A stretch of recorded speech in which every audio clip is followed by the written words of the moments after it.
Ora viva, muito boa noite, caro telespectador do canal Home Live TV. Meu nome é Soares Domingos e é um enorme prazer voltar aqui para mais uma vez levar até a você uma edição do nosso e vosso programa, este que é a 19ª edição do nosso programa ICA Podcast. Hoje vamos falar sobre o Orçamento Geral do Estado de 2025, perspectivas e desafios deste exercício econômico para o ano de 2025. Está comigo em estúdio o nosso querido professor, ele que também é empreendedor, Albano Bande, a quem tenho muita honra em saudar. Muito boa noite, professor Albano. Muito boa noite a todo o pessoal que nos acompanha a partir de casa. Estamos aqui para partilhar saber, para partilhar conhecimento, acima de tudo. Nós agradecemos o seu convite, não é a primeira, já é a segunda. Certo. Parece que é o primeiro que tem aqui uma segunda vez, não é?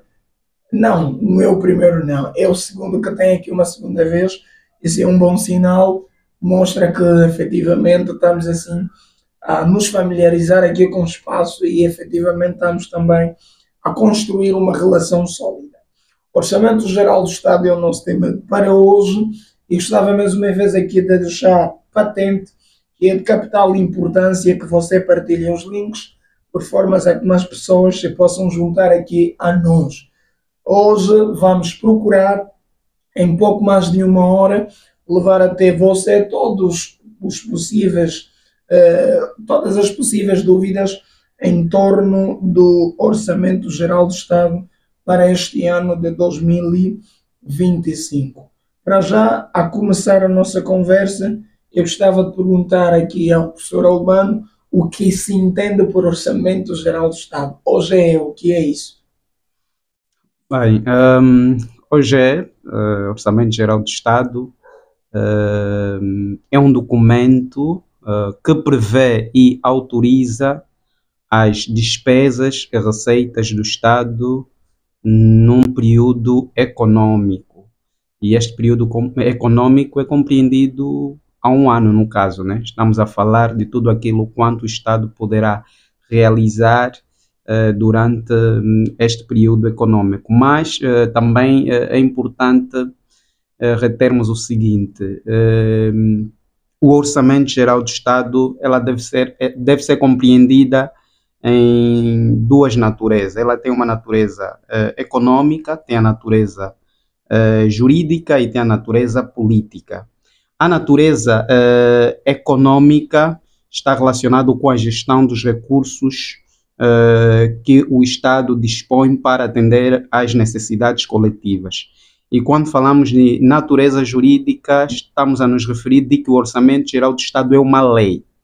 E aquilo que é lei deve ser cumprida, quer dizer que tudo aquilo que está estabelecido como receitas e despesa é o que deve ser executado, salvo em situações que pode também obedecer a alguma alteração.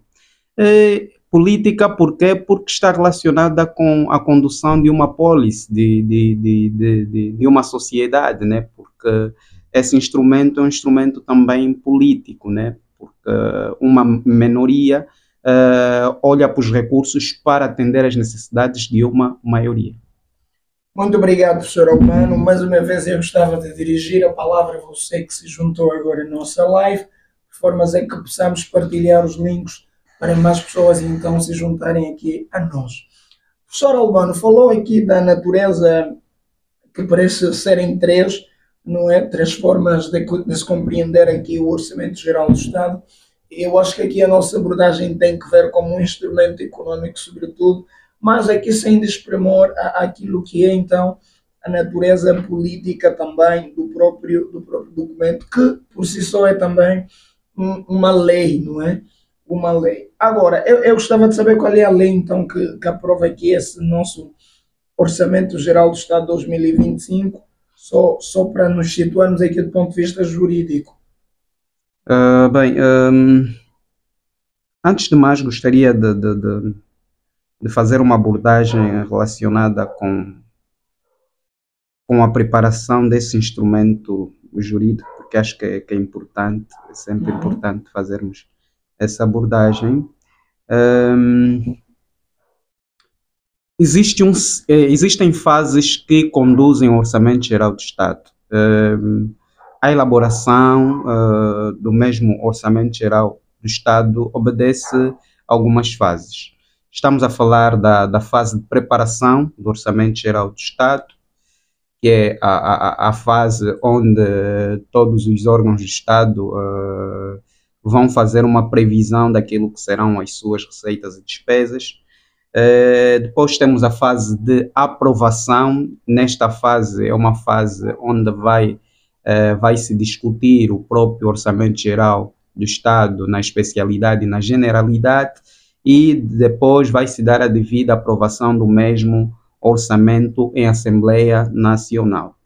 Depois temos o período de execução. O período de execução é um período que começa então a condução ou ação relacionada com a materialização do próprio instrumento jurídico e econômico, né?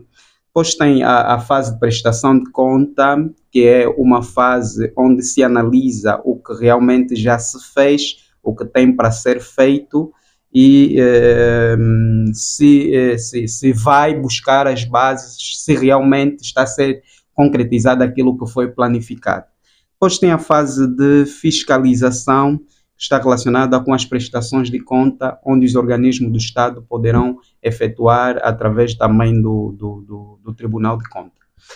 Bem, a lei então que aprova este instrumento jurídico é a lei número 18/24 de 30 de dezembro. Esta é a lei do Orçamento Geral do Estado de 2025.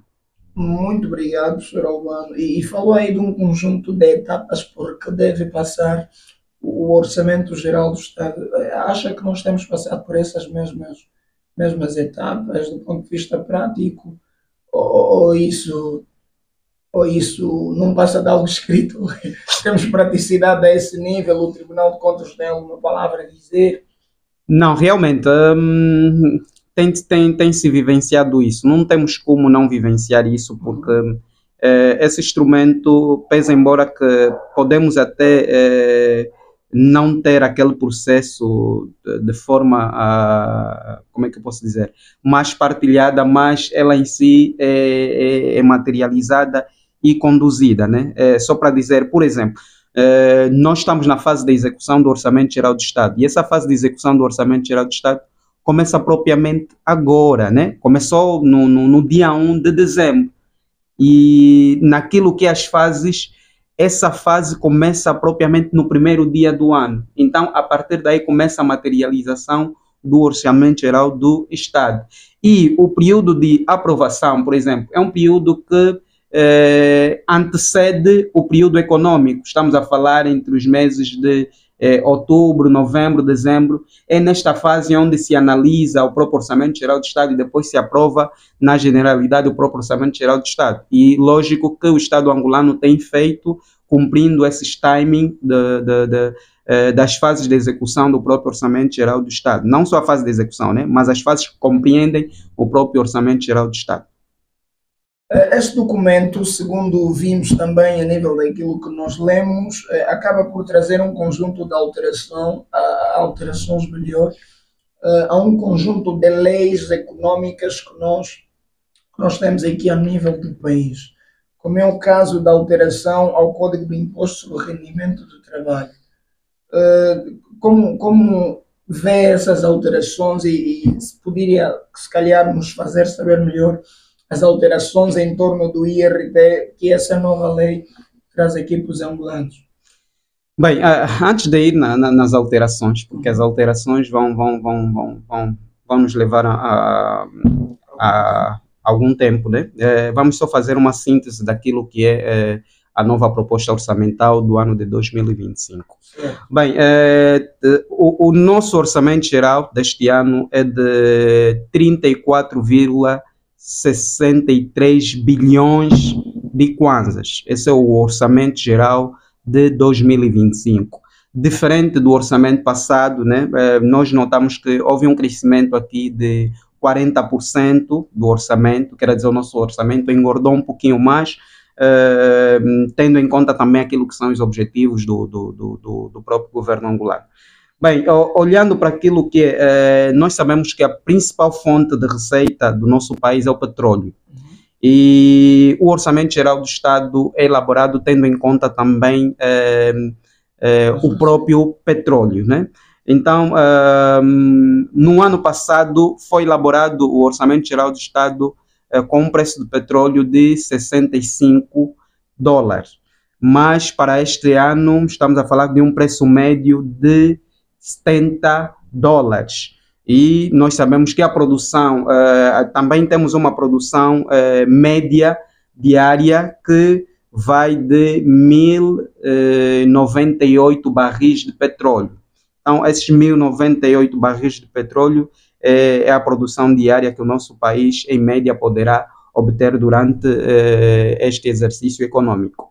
A inflação, quanto à inflação, apresenta-se a 19,29%, quer dizer que, diferente do ano passado, que estávamos numa cifra de 16%, quer dizer que para este exercício econômico poderão surgir algumas alterações generalizadas no preço dos bens e também em termos de PIB. No exercício anterior verificou-se um crescimento do nosso PIB de 2% e neste exercício econômico verifica-se ou poderá verificar-se estima-se que poderemos ter um crescimento de 4,14%. Bem, então indo diretamente para aquilo que são algumas alterações que este Orçamento Geral do Estado nos apresenta quanto à componente fiscal.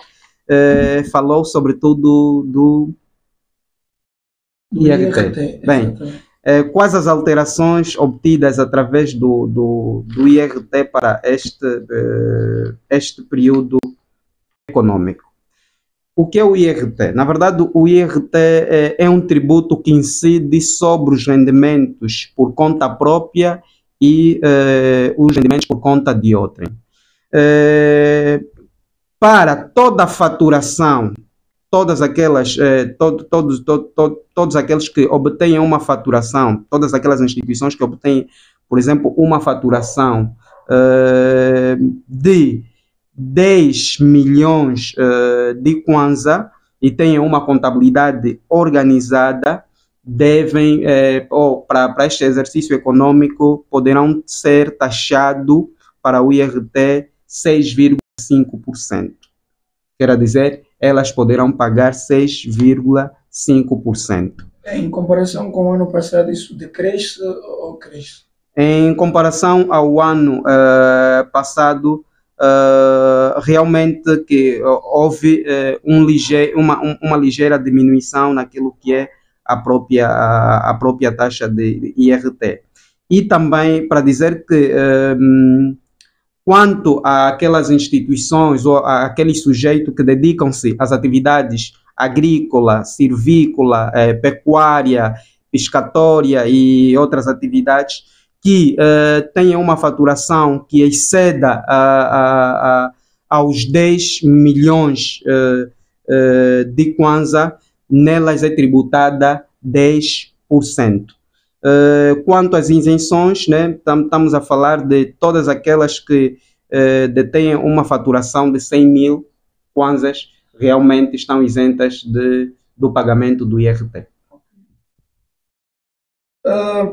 Falou aí sobre algumas medidas em torno do próprio Orçamento Geral do Estado que têm que ver com algumas atualizações. Se a memória não me falha, fez uma comparação também do exercício passado e deste sobretudo a questão da taxa de inflação.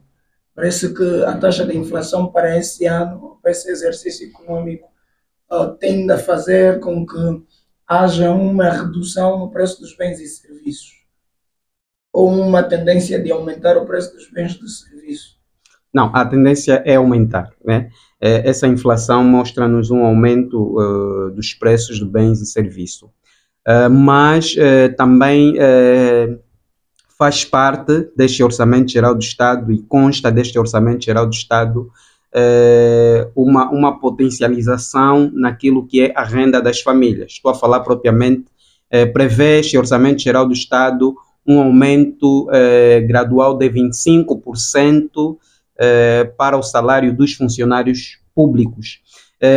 Fora isso, também para esse exercício econômico, prevê-se um salário mínimo nacional de 100 mil kwanzas. Então, estes aumentos têm que ver propriamente com a questão também da inflação, né? Uma vez que pode haver este aumento no preço dos bens, então o consumidor tem de ter a capacidade para aquisição desses meios. E à medida que o Estado adotou, então, potencializar ou aumentar as rendas das famílias, de modo que as famílias consigam, até um certo ponto, acudir com as suas principais necessidades. Bom, para as famílias parece que há aqui uma novidade, aumento de salário, que só a longo prazo poderemos saber se efetivamente é um aumento significativo ou não.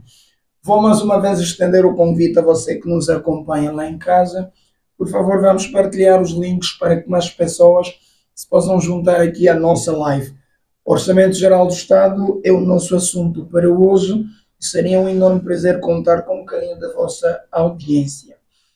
Professor Albano, a nossa questão a seguir tem que ver com o Imposto sobre o Valor Acrescentado, o IVA. Será que há algum pronunciamento especial do nosso Orçamento Geral de 2025 no que diz respeito ao IVA? Bem, o IVA, conforme a própria designação nos apresenta, né, o Imposto sobre o Valor Acrescentado, é um tributo que incide sobre as transmissões de bens e prestação de serviço, bem como também as importações. E a grande novidade para este exercício econômico é então a redução do IVA dos 14% a 5%. Para quê? Sobretudo para os equipamentos de produção. Quer dizer, todas aquelas entidades, todas aquelas instituições, todas as organizações que até um certo ponto importam materiais de produção, equipamentos de produção, para essa mesma importação, elas têm uma redução de 5%. Acredito que acaba por ser muito significativo. Por quê? Porque os investidores aqui começam a sair a ganhar, ou as empresas poderão sair a ganhar. Por quê? Porque vão pagar menos em relação ao que pagavam o ano passado, né? Então, esta novidade acredito que é para impulsionar ainda mais o conjunto de políticas que o Estado, que o governo angolano tem adotado para mitigar, sobretudo, os problemas sociais, né? Acredito que, sobretudo, aquelas instituições que dedicam-se às atividades primárias, falo sobretudo, por exemplo, olhando para a agricultura, né? Uhum. Nós sabemos que estamos numa era de diversificação da própria economia e um dos focos está centrado propriamente na agricultura. E este cumprimento também ajuda que muitos agricultores, muitos daqueles que estão a investir na área da agricultura, consigam adquirir esses equipamentos que vão sustentar a sua produtividade e vão pagar menos ao Estado em relação ao exercício econômico passado. Quais são os impactos reais dessa redução do IVA para 5%? Acredita que a redução do IVA poderá de alguma forma melhorar o ambiente de negócios do nosso país? Bem, melhora, porque estamos a falar sobretudo dos equipamentos de produção. E se olharmos bem para a nossa economia, para o nosso país, nós não temos um setor industrial muito forte. Como não temos um setor industrial muito forte, então temos também, até um certo ponto, uma dependência de equipamentos industriais vindo do exterior. Então, tendo essa dependência de equipamentos industriais vindo do exterior e verificando esta diminuição, lógico que as empresas saem a ganhar. Por quê? Porque pagam menos ao Estado para terem esses equipamentos e atenderem propriamente às suas necessidades, que se aumentarem a sua produção em função também do custo que baixou, no caso. Muito obrigado, professor Albano. O outro imposto que também é muito comum naquilo que é a realidade das empresas angolanas, se não mesmo todas, é o imposto industrial. O imposto industrial que parece que de alguma forma ou de outra também merece aqui a nossa apreciação. E há alguma alteração do imposto industrial nesse novo diploma? Bem, neste novo diploma também temos novidade para o imposto industrial.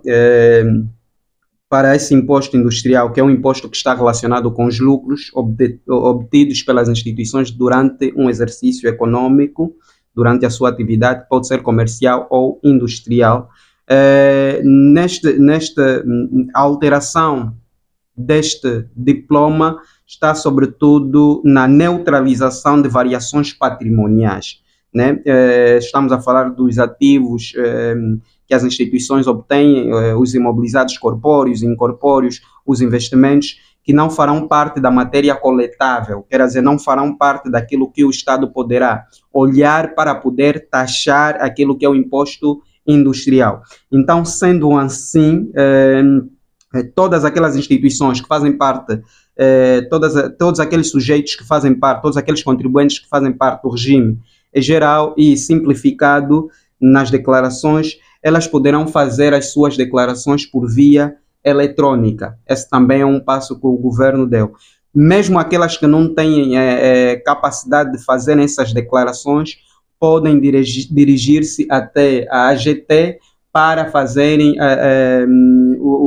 as devidas declarações daquilo que são os seus proveitos, os seus custos, de modo que a partir daí vai se taxar aquilo que será o seu imposto industrial de forma mais clara, tendo em conta os seus lucros. E também uma outra novidade está relacionada com as amortizações durante 5 anos para aquelas instituições que dedicaram-se a alguma atividade primária, por exemplo, a agricultura, a pecuária, a silvicultura, a pesca, e que onde elas foram instaladas tiveram que ajudar as comunidades próximas com alguma necessidade, ou melhor, dentro dessas localidades, por exemplo, elas colocam um grupo gerador, né? E esse grupo gerador vai beneficiar a comunidade próxima. E ao beneficiar essa comunidade que está junto às mesmas instalações, com certeza é uma ajuda que este parceiro do Estado, essa instituição, estaria a dar para o próprio Estado. Então, esses benefícios ou essas ações que as instituições ou esses sujeitos, esses contribuintes poderão realizar, darão a ela, então, uma amortização de 5 anos naquilo que é o imposto industrial. Há todo um conjunto de empresas que parece que, de uma maneira geral, ainda não têm a cultura de pagar imposto. Acha que essa novidade em torno do imposto industrial poderá de alguma forma motivar as empresas a aderirem então àquilo que são as suas obrigações fiscais? Sim, bem, digo o seguinte, olhando para as economias mais fortes a nível mundial, né, e nós estamos a seguir esses passos, acho que a força de um Estado, ou então aquilo que é considerado como sendo uma receita fundamental, são os tributos. Quando um Estado consegue pagar contas e consegue guiar a sua economia com base aos tributos, melhor.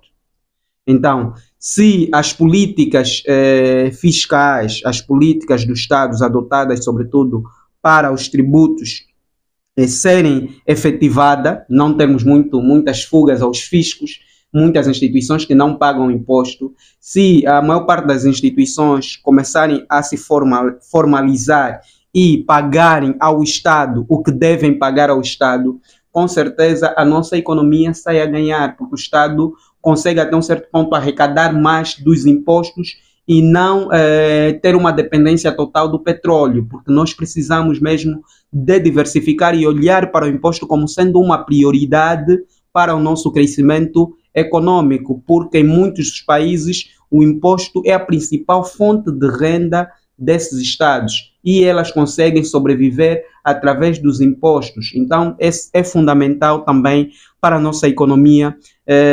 este incentivo às instituições, de modo que elas consigam pagar o imposto e ajudar o crescimento do próprio Estado angolano.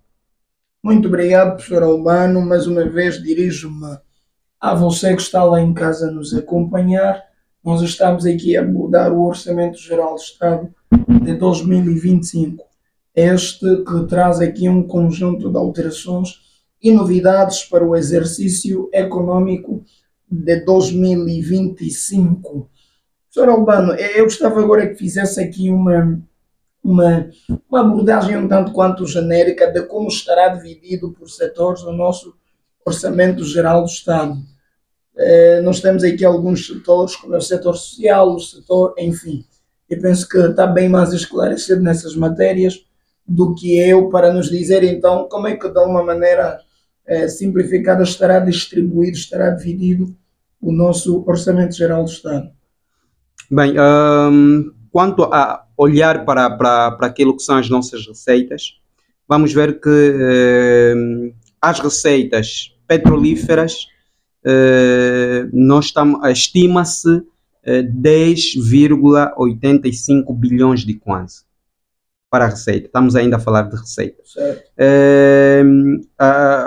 Quanto às receitas não petrolíferas, estamos a falar de 6,15 bilhões de kwanzas. Qual é o peso em termos de percentagem das receitas petrolíferas?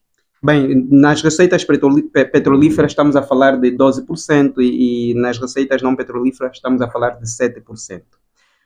Isso é bom, 12% só das receitas petrolíferas, ou seja, dependemos a 12% apenas, o grosso das receitas desse orçamento dependerá apenas a 12% ou como é que se percebe isso? Bem, é o seguinte, o Estado, para atender aquilo que são as necessidades do orçamento, ela usa alguns instrumentos, Então, naquilo que são os instrumentos que o Estado usa,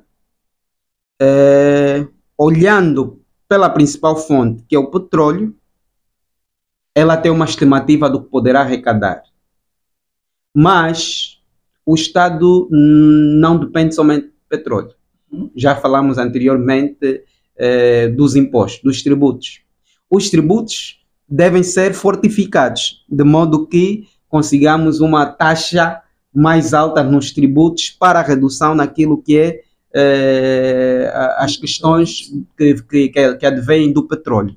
Mas fora isso também tem a questão de outras receitas, que estamos a falar, por exemplo, das privatizações, dos dividendos que o Estado pode obter através das privatizações de algumas empresas que o Estado tem ações. Também podemos aqui dizer também as receitas de financiamento, porque o Estado tem de ir à busca de financiamento para que o orçamento geral do Estado venha a se cumprir. E essa busca de financiamento, o financiamento pode ser interno como externo. Os financiamentos internos são aqueles financiamentos é que mais tarde se traduzem em dívida pública. Certo, lógico. O Estado vai contrair dívidas através dos residentes, dos nacionais, que são caracterizados como financiamentos internos, como também pode adquirir dívida através de estrangeiros, né? Saindo. Então, aí estamos diante do investimento externo, né? Ou do financiamento externo. Então, essa dívida pública também tem de ter um projeto para a gestão das dívidas públicas, porque o Estado, para cumprir com aquilo que são as suas metas, necessariamente ela vai precisar de dívidas para, então, fazer a materialização desse instrumento jurídico que é o Orçamento Geral do Estado. Eu cortei-lhe, acho que estava a fazer uma abordagem sobre o que tem que ver com as percentagens, a divisão no caso. Sim, depois, quanto às receitas de financiamento, temos 14,64 bilhões, que corresponde a 16%, e as outras receitas estimadas em 2,99 bilhões de kwanzas, que corresponde a 3%. Olhando para aquilo que são as nossas despesas, para esse Orçamento Geral do Estado, ainda tem como prioridade o setor social. Quer dizer, a maior fatia está para o setor social, fora as questões dos encargos financeiros. Porque como o Estado vai contrair dívida, necessariamente vai ter alguns encargos financeiros, né? Sem olhar para os encargos financeiros, o prioritário é o setor social, porque o setor social está com maior percentagem, que é de 22% do OGE. Fora o setor social, que está com 22%, temos também a defesa e segurança e ordem pública, que está com 8%. Temos o setor econômico do Estado, que está com 8% também. E temos os serviços públicos gerais, que também está com 12%, que acaba por seguir o setor social. Dentro do setor social ainda vamos encontrar a educação e a saúde. Mesmo naquilo que é a educação e a saúde, a educação está como a prioridade, está acima, tem o maior bolo de 13%, em diferenciação à saúde, que tem 11%. A educação, se bem me lembro, no ano passado teve abaixo desses números, teve. Realmente, no ano passado esteve abaixo deste número. É só para olharmos que para este novo Orçamento Geral do Estado prevê, por exemplo, para a educação, a questão da merenda escolar, fortificar a questão da merenda escolar, sobretudo com os alimentos, como é que posso dizer? Os alimentos aquecidos, quentes no caso, né? Em vez de evitar as questões das bolachas e muito mais as maçãs, mas colocar alguma coisa mesmo quente para que os alunos consigam até um certo ponto, porque nós sabemos as situações que as nossas famílias vivem e que muitas vezes a questão fome pode nos privar da abertura mental naquilo que poderá ser transmitido dentro da sala de aula. Então, como um mecanismo que o Estado, que o governo angolano adotou também, é a fortificação, então, da merenda escolar. Mas, sobretudo, também, em algumas localidades, olhar, sobretudo, naquilo que é a produção local, né? Se for uma localidade que produz muita mandioca, muita batata, então, esses produtos é que poderão, então, fazer parte daquilo que é a merenda escolar dos mesmos meninos. Sem falar, por exemplo, dos subsídios que o Estado poderá dar, sobretudo, ao ensino geral, sobre aqueles meninos carentes que não têm recursos suficientes que para sustentarem os seus estudos. O Estado também poderá dar até um certo subsídio. Bom, a merenda escolar parece que é a novidade aqui no setor da educação, mas em seu ver e em sua análise enquanto empreendedor e também alguém que entende acerrimamente de questões económicas, acha que os 13% representam uma melhoria significativa para aquilo que se quer do sistema da educação no nosso país?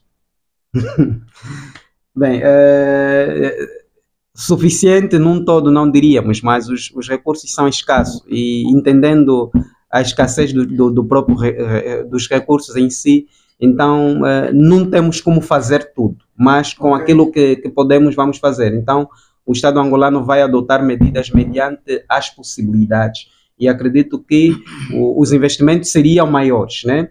Mas também remete-se aqui à questão desse processo de fiscalização, do processo de materialização, porque não basta simplesmente dar as merendas ou estimar valores que estejam destinados às merendas, mas precisa-se também de se verificar se realmente está a ser cumprida conforme foi elaborado o mesmo plano, né? Porque se não se materializar conforme foi elaborado, com certeza vamos aí entender que haja um desvio de alguns fundos públicos que eram destinados para as merendas e acabam não sendo para as merendas. Então penso que é sempre importante tentarmos olhar nesta vertente e percebermos que é uma iniciativa do Estado, mas que requer também transparência, sobretudo àqueles que poderão gerir esses recursos que irão atender às necessidades das populações, no caso.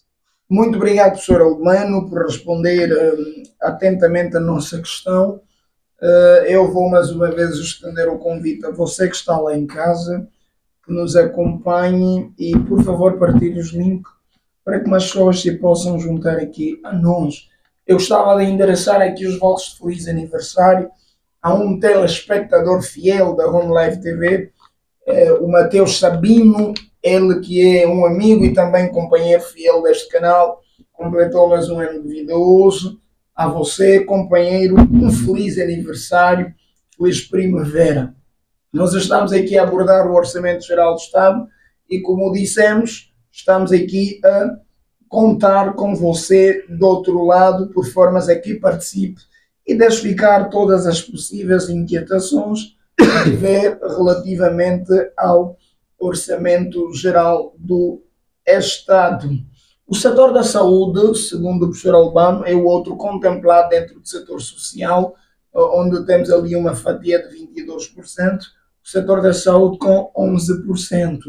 Isto também representa algum avanço sobre esse ponto de vista? O setor da saúde nos exercícios anteriores, será que teve menos atenção? Toda a implicância aqui requer também uma análise mais profunda, né? Nós sabemos que estamos a reconstruir o país e com certeza existem muitos investimentos voltados, sobretudo, para o setor da saúde. Estamos a falar de várias infraestruturas que vão sustentar o setor da saúde, que são criadas dia após dia, né? E nós temos ouvido várias inaugurações voltadas ao setor da saúde. Mas não basta simplesmente equipar as nossas instituições com instrumentos de última gama, mas precisamos também de capacitar, sobretudo, os nossos profissionais de saúde de forma que entendam que esse serviço é um serviço de humanização, né?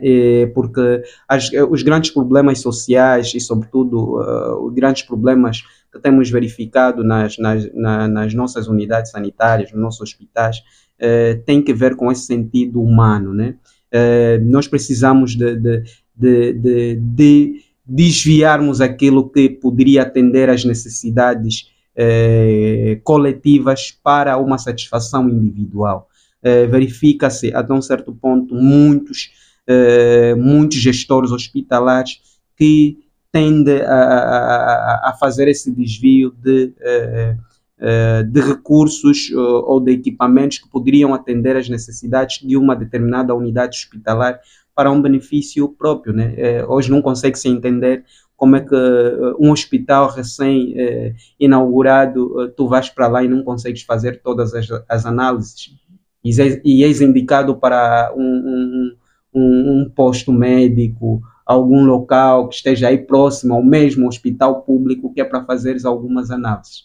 Então, onde é que estão esses equipamentos? Onde foram esses equipamentos? Será que esses equipamentos não foram desviados para tal unidade que está próxima e que está a atender esses pacientes? Então, são questões que também têm de ser analisadas, né? Fora a questão de sentido humano, né? Estamos numa febre de muitos profissionais que querem enveredar para o ramo da saúde, mas que desconhecem o fundamento desta área, né, que é mesmo atender a pessoa tem de ser a prioridade nos atendimentos nos nossos hospitais. Se nós não termos esse sentido humano de nos preocuparmos com o outro, com a pessoa que vem solicitar esse serviço dentro das nossas unidades hospitalares, com certeza todo o investimento que será feito é nulo e nada de benefícios poderemos realmente obter. Muito obrigado, professor Albano. Aqui vai uma chamada de atenção para todos os gestores de instituições hospitalares públicas. Não desviem os medicamentos, faz favor. É inconcebível instituições recém-inauguradas ficarem sem meios para o atendimento daquilo que são as necessidades dos pacientes que normalmente ocorrem para as vossas instituições. Sr. Albano, nós gostávamos agora de falar de outro pormenor que tem que ver com algumas expressões que eu não tenho muito domínio, mas também estão, acredito, relacionadas aqui ao Orçamento Geral do Estado. Quando estamos a falar do setor real da economia, o que isso quer dizer? Bem, quando estamos a falar do setor real da economia, estamos a falar do conjunto de atividades que englobam a produção, a compra, a circulação de bens e serviços do Estado.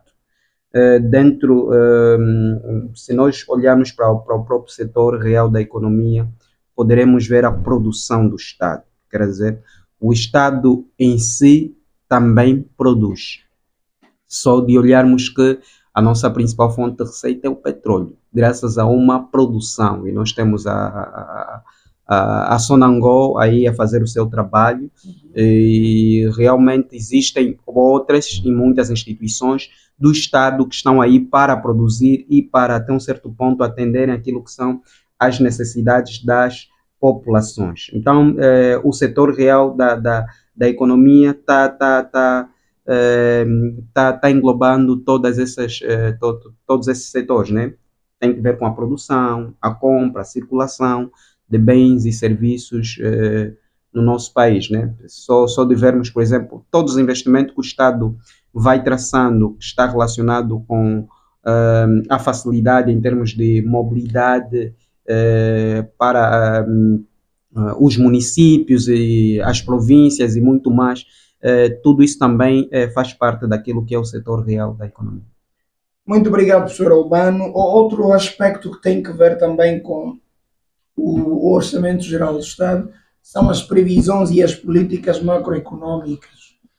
Nós gostávamos de saber aqui em detalhes o que é isso, políticas macroeconómicas. E se temos alguma, efetivamente, para o exercício económico de 2025. Bem, quando se fala em políticas macroeconómicas, está-se a olhar, então, propriamente para alguns mercados, né?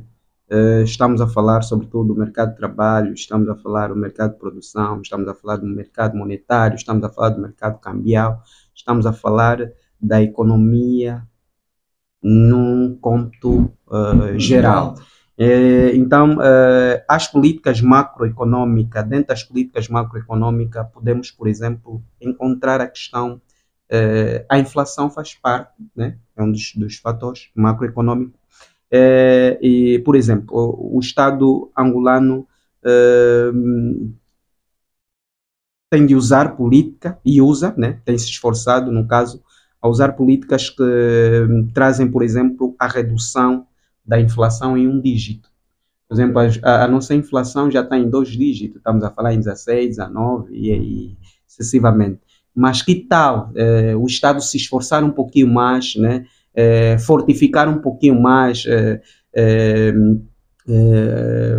o setor privado e, sobretudo, as instituições, de forma que consigam atender às necessidades das populações e não houver uma subida generalizada do preço desses bens e o Estado e reduzir então aquilo que é a inflação, né? Por um dígito.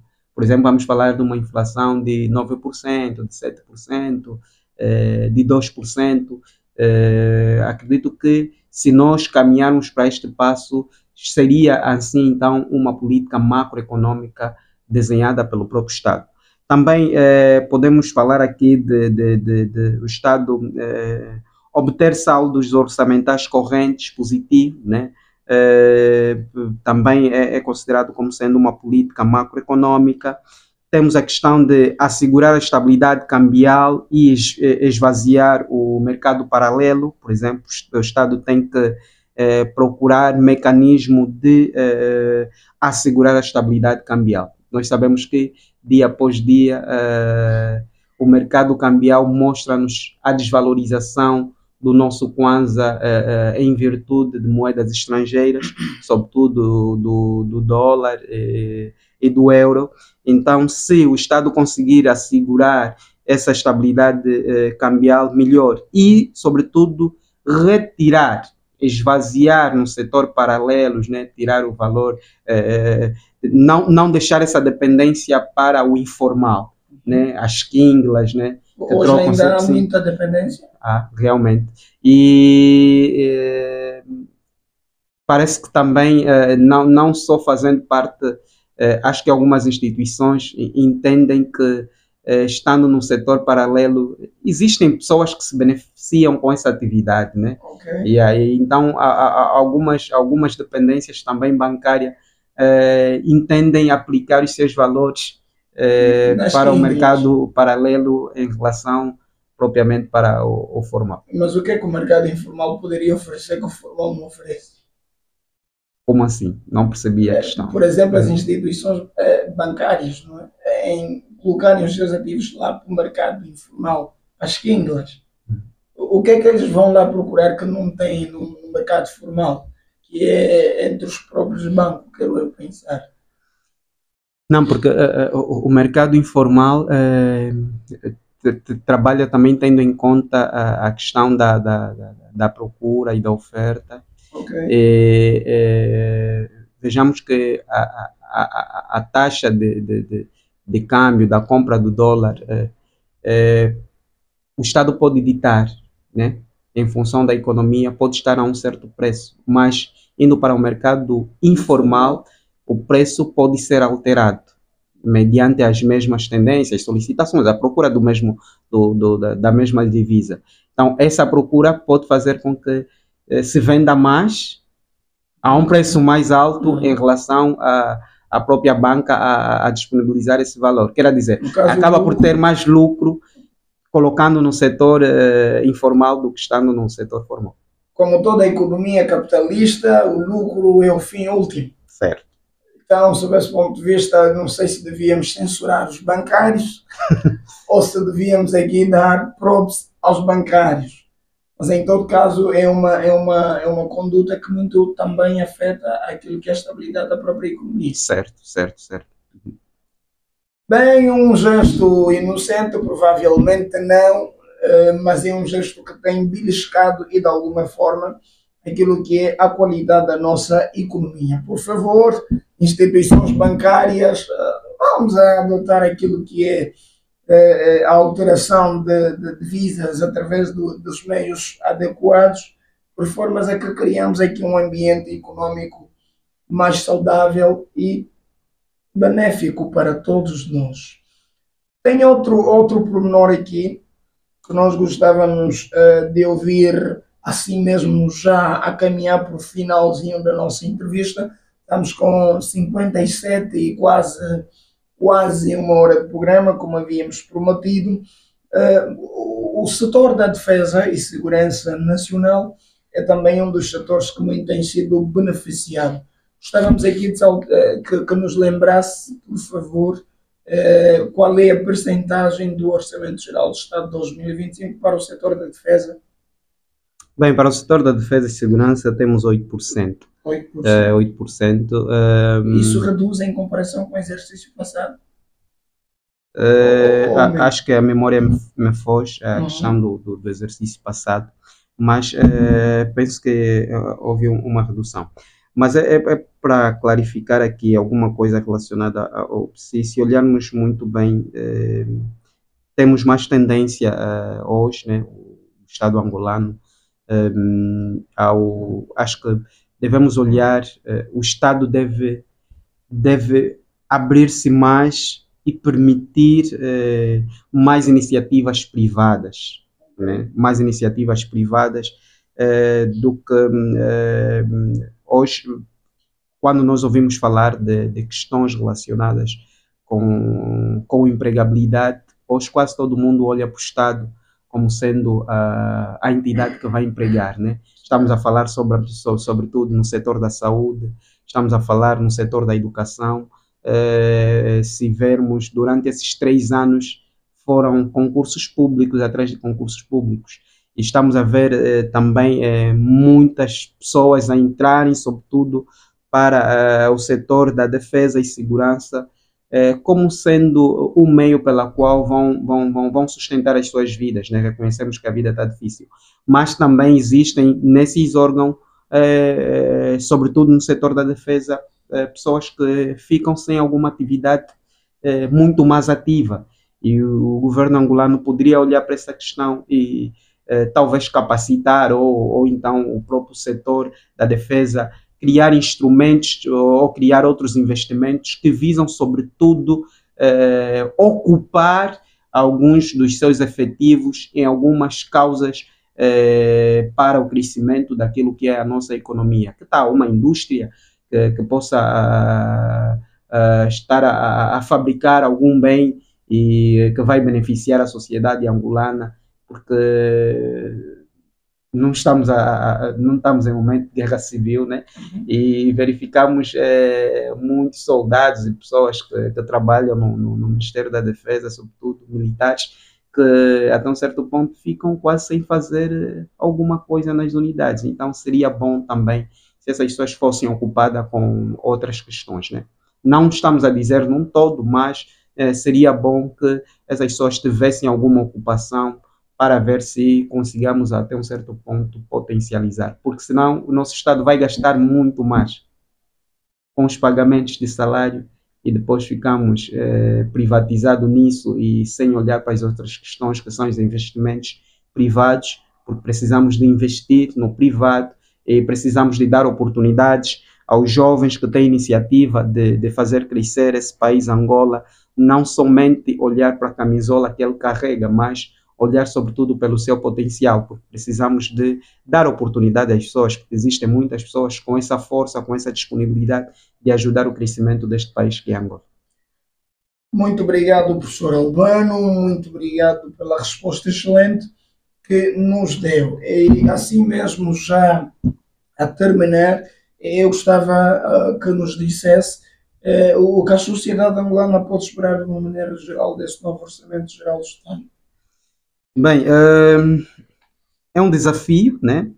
É um desafio que está a ser lançado para todos nós, mas que precisamos até um certo ponto nos esforçar, porque o Estado não tem condições para fazer tudo. O Estado vai fazer na medida dos seus recursos, do mesmo modo que nós fizemos também na medida dos nossos recursos. Então, mediante a isso, tudo aquilo que o Estado vai fazer é procurar atender o máximo possível às necessidades coletivas, necessidades das populações. E outro senão que estávamos aqui, que não abordamos, é a questão da dotação das novas províncias. Certo. Né?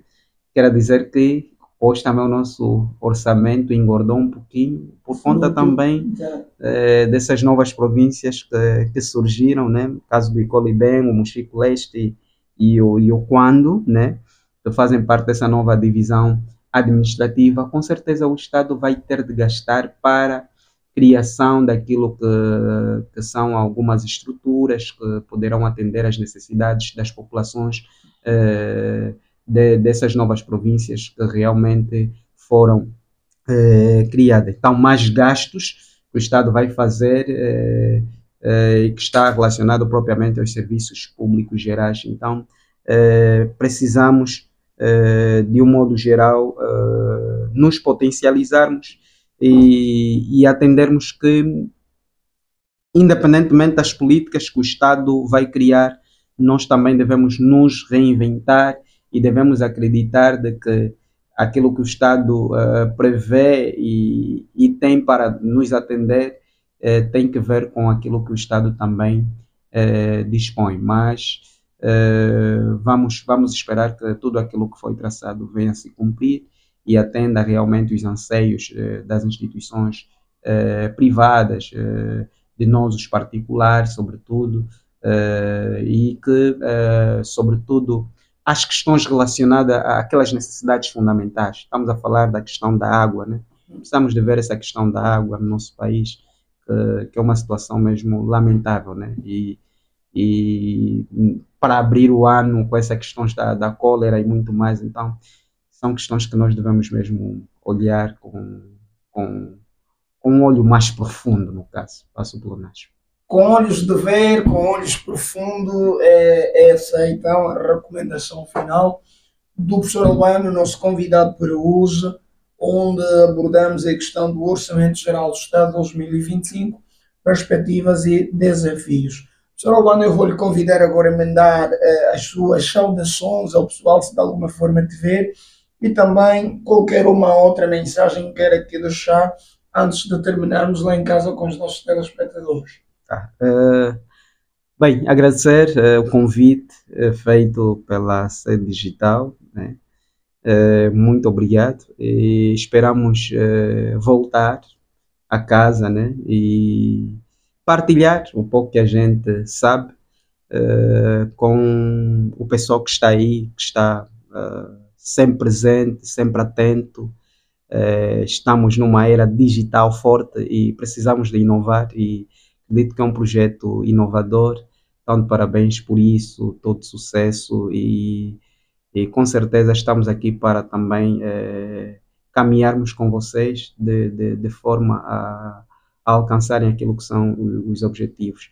Bem, os abraços vão para todo o pessoal que está aí, que está a acompanhar, para a minha família, de um modo geral, os meus amigos, meus colegas, sobretudo do Complexo Escolar Privado de São Mateus, Talita Cume, e de uma forma em geral, todos aqueles que têm apoiado e têm ajudado de uma forma mais clara e concisa este país que é Angola.